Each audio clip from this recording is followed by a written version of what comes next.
Баршаңызға қайырлы күн достар, каналыма қош келіпсіз. Бүгін сізбен өте нәзік дәмді десерттің бірі меренговый рулеттің рецептісімен бөлісетін боламын. Ең алдымен миксеріміздің ыдысына ақуызымызбен қантымызды және шым-шым тұзды салып, орташа жылдамдықтан бастап, жылдамдықты қоса отырып миксерлейтін боламыз.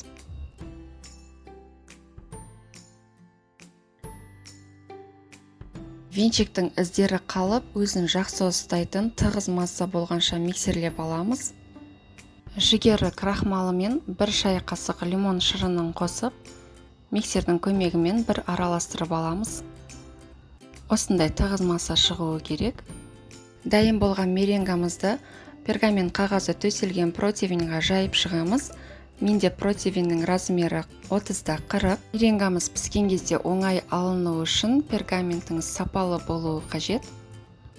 Қалауыңызға қарай меренганың үстінен миндальный слайсы сепсеңіз болады. 160 градус қызып тұрған пеште 25 минут пісіріп аламыз. Пергамент қағазымен бірге противеньнен алып суытамыз. Кремін дайындаймыз. Салқын күйдегі творожный сырымызға кілегейіміз бен қант ұнтағын қосып, біркелкі крем болғанша миксерлеп аламыз.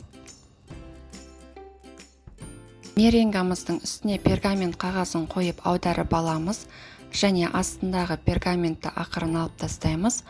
Үстіне кремімізді салып, біркелкі етіп жайып шығамыз.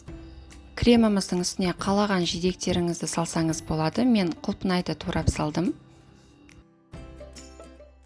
Енді рулетімізді пергамент қағазының көмегімен ораймыз.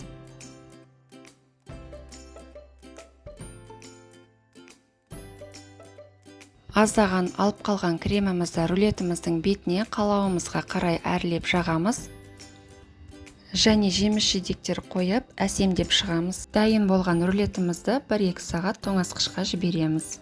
Дәмі өте нәзік, өте жеңіл, нағыз жазда жейтін десерттердің бірі. Міндетті түрде жасап көріңіз, сізге ұнайтынына сенімдімін.